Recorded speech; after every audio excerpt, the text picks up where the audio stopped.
Hello दोस्तों, मैं श्वेता परमार एक बार फिर आपके समक्ष हाजिर हूं और आप सभी का स्वागत करती हूं प्रभात एग्जाम के यूट्यूब चैनल पर। आज हम बात करेंगे कि लॉकडाउन में घर पर रहकर यूपीएससी की पढ़ाई पर फोकस कैसे पुनर्स्थापित किया जाए। घर से काम करते समय खुद के लिए उम्मीदों का प्रबंधन करना एक बेहद ही नाजुक और संतुलन का कार्य है। एक ओर तो हम महामारी से जूझ रहे हैं और हम यह भी चाहते हैं कि हम जो भी करें उसमें अपना सर्वश्रेष्ठ दें, चाहे वो परीक्षाएं हो, चाहे पढ़ाई हो, चाहे तैयारी हो। और ऐसा संभव भी है यदि हम अपनी मानसिकता और आदतों में थोड़ा सा बदलाव लाएं और उन्हें संतुलित करें, क्योंकि हम तभी हर तरह से उत्पादक बने रह सकते हैं। दूसरी ओर हमें प्रयत्न करना चाहिए कि हम यथार्थवादी और खुद के प्रति सजग रहें। कोविड-19 हमारे लिए एक मानसिक और आर्थिक तनाव का कारण बन गया है। इसने हमारे जीवन को तहस नहस सा कर दिया है। इसने हमारे जीवन के मार्ग में, हमारे भविष्य में, हमारी आशाओं और योजनाओं में बहुत बड़ा व्यवधान डाल दिया है। इसने हमारे ऊपर एक मनोवैज्ञानिक सा तनाव बना दिया है। हमें इससे अवगत होना होगा, हमें इसको जीतना होगा और हमें इसके विषम परिणामों को भुगतने के लिए भी तैयार रहना होगा और स्वीकार करना होगा कि हमें कोविड-19 की लड़ाई से जीतना है। कभी कभी किसी भी चीज पर केंद्रित रहना लगभग असंभव सा लगता है, चाहे वह काम हो या अध्ययन हो या टीवी देखना या खेल खेलना या ऐसा ही कुछ भी जो हम दैनिक दिनचर्या में करते हैं, जबकि हमें अपने ध्यान के खिलाफ एक लड़ाई की तरह मशक्कत करनी है। हमें ये करना है कि कैसे हम इस सिचुएशन से निकलें। तो वो कैसे होगा? हम अपने दिमाग को कैसे केंद्रित करेंगे, हम कैसे बेहतर तैयारी करेंगे और हम अपने ध्यान को कैसे बढ़ाएंगे, यह सब हमारे लिए बहुत मायने रखता है। क्योंकि जब हम इन सब के बारे में सोचते रहते हैं और जब हम ये सोचते हैं कि आगे क्या होगा, मैं कैसे अपनी तैयारी कर पाऊंगी या पाऊंगा, या मैं कैसे अपना भविष्य बना पाऊंगा, तो इनके सारे जवाब हमें अपने आप ही मिल जाते हैं जब हम ये विश्लेषण करते हैं कि आखिर कमी कहाँ पर है। आप भी अगर सोचेंगे तो आपको पता लगेगा कि कमी कहाँ पर है, क्योंकि ऐसा नहीं होता कि अगर हम शांति से किसी बात के बारे में सोचें और बहुत ध्यान से सोचें तो हम उसका हल नहीं निकाल पाए। आज आप लोग एक काम कीजिएगा, एक बार शांति से ये बातें सोचिएगा। क्या आपका मन एक महत्वपूर्ण कार्य के बीच में अक्सर भटकता है? अगर हाँ, तो क्यों? जब आप लंबे समय तक एक ही जगह पर बैठे रहते हैं या एक ही जगह पर काम करते हैं, तो क्या आप अचानक खुद को निराश महसूस करते हैं? अगर हाँ, तो ऐसा क्यों होता है? हो सकता है आपके पास किसी कार्य को अंत तक लाने के लिए एकाग्रता की कमी हो सकता है आप ध्यान केंद्रित नहीं कर पा रहे हो और इस कारण आपको तनाव और जलन में बढ़ोतरी महसूस होती है, और जो आपका ध्यान केंद्रित करने में कठिनाई लाती है। क्योंकि अगर आपका ध्यान नहीं होगा या आपको तनाव होगा तो आपको परेशानी होगी। ये बिल्कुल सही है कि एकाग्रता की कमी एक बहुत आम समस्या है, लेकिन इसके पीछे कारण क्या क्या है जानते हैं। जैसे आयु के अनुसार नींद पूरी ना होना। अब इसका मतलब ये नहीं है कि हम बड़े हैं या हम छोटे हैं या किसी भी अवस्था में हैं तो उसके लिए मैं आयु की बात कर रही हूँ।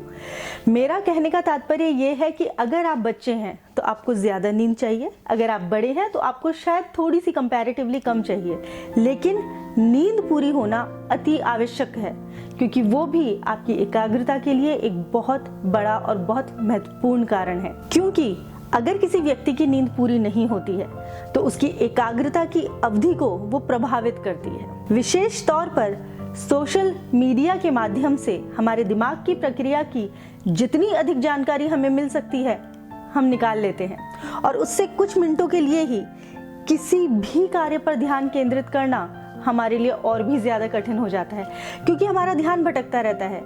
आप सोचिए, आपके हाथ में मोबाइल फोन है और आप कोई काम कर रहे हैं, आप कर नहीं पाएंगे क्योंकि आपका ध्यान बार बार मोबाइल की तरफ जाएगा कि कोई मैसेज तो नहीं आया, किसी का कॉल तो नहीं आ रहा। अगर आपने टीवी चला रखा है तो भी शायद आपका ध्यान भटकेगा, आप एकाग्रता नहीं ला पाएंगे। आप बार बार यही सोचेंगे कि अरे कोई डायलॉग आया है, देखें किसने बोला है।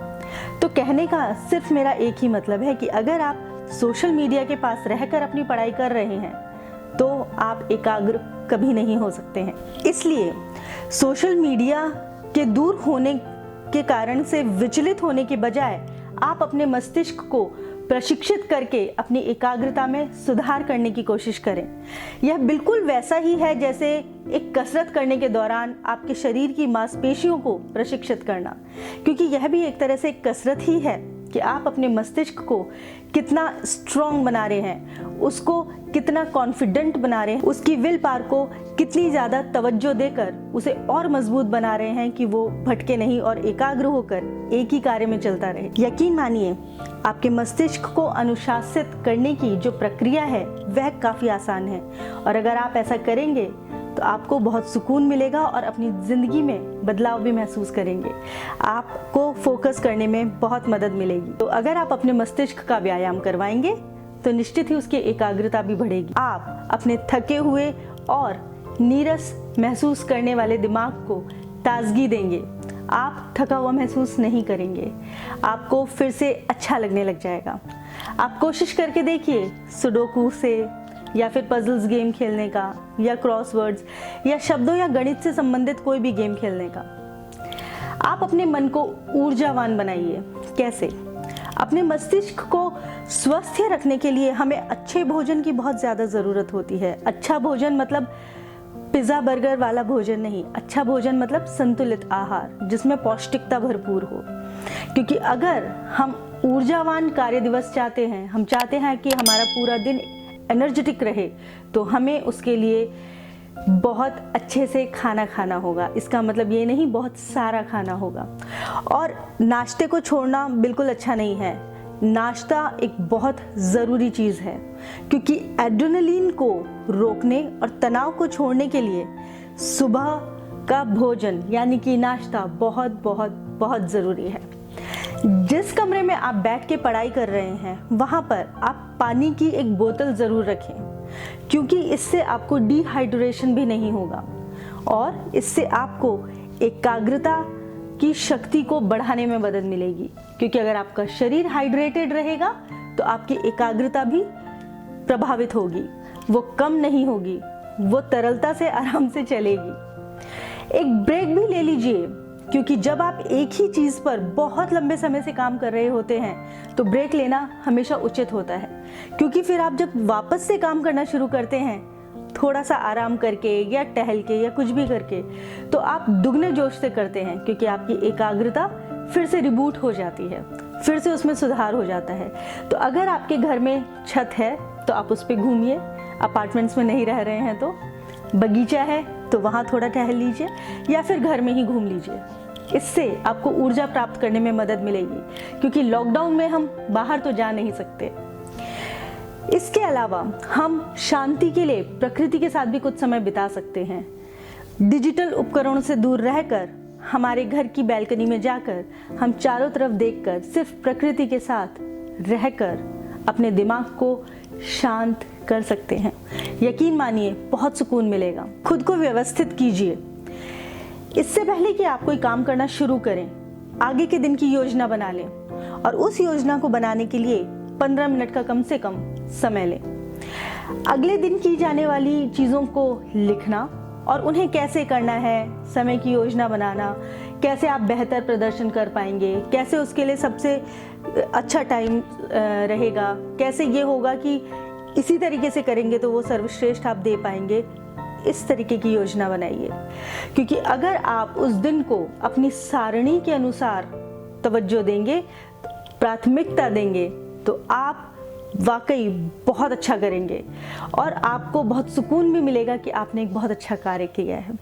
आपकी एकाग्रता अपने चरम पर महसूस करेंगे आप तब, क्योंकि वो कठिन से कठिन कार्यों को भी बहुत आसानी से सुलझा लेगी। दोपहर का समय सबसे अच्छा होता है पढ़ाई करने के लिए, इसलिए किसी भी कार्य दिवस की योजना बनाने में अपनी शरीर की क्षमता के अनुसार कार्य को प्राथमिकता देने के लिए आपको दिन का अधिकतम लाभ उठाना चाहिए। एक समय में एक ही कार्य कीजिए, क्योंकि जब आप मल्टीटास्क करते हैं तो आपका मस्तिष्क एक ही समय में बहुत सारी जगहों पर लगा होता है, तो वो बहुत परेशान हो जाता है, उसे समझ में नहीं आता कि मुझे क्या करना है, कहाँ पे करना है, किस पे ज़्यादा ध्यान देना है, किस पे कम ध्यान देना है, और उसकी क्षमता आंशिक रूप से थोड़ी कम हो जाती है और फिर अंत में जाकर आप अधिक गलतियाँ करने लगते हैं, आपको कम हासिल होता है। इसके बजाय एक समय में अगर आप एक ही कार्य करेंगे तो आपका ध्यान ज़्यादा केंद्रित रहेगा उस कार्य के प्रति और आप परिणामों के लिए भी हमेशा उत्सुक रहेंगे, क्योंकि आपको पता होगा कि आपने अपना सर्वश्रेष्ठ दिया है। विचलित करने वाले ख्यालों से दूर रहें। आजकल इस पीढ़ी की सबसे बड़ी प्रॉब्लम एक ही है, मोबाइल फ़ोन, जो कि सबसे बड़ी व्याकुलता का कारण होता है। लोग हर थोड़ी देर में सोशल मीडिया या अपने संदेशों से एक दूसरे से जुड़े रहते हैं, बार बार संदेशों की जांच करने लगेंगे, मजबूर हो जाते हैं वो ये देखने के लिए कि कौन सा नया मैसेज आया है मेरे मोबाइल पे, कौन सी नई मेल आई है मेरे मोबाइल पे, कौन नया फ़ोन करा है मेरे मोबाइल पे। और पढ़ाई के दौरान जब ये सारी चीज़ें रहती हैं तो पढ़ाई बिल्कुल नहीं होती है। इसलिए एक बात का ज़रूर ख्याल रखिए, तैयारी करते समय आपका फ़ोन आपसे दूर होना चाहिए। अगर आपके ईमेल बहुत ज़्यादा ज़रूरी हैं तो आप किसी की ड्यूटी लगा दीजिए या 1 घंटे का वक्त दे दीजिए कि मैं उसके बाद ही कर सकता हूँ, क्योंकि अगर आप उसी समय में सब कुछ करते रहेंगे तो आप कभी भी एकाग्र होकर पढ़ाई नहीं कर पाएंगे। आप बार बार अपना दिमाग भटकाते रहेंगे अपने संदेशों को जांचने में या अपने ईमेल को जांचने में या अन्य किसी भी चीज़ के लिए। अपने आप को मेडिटेट करें।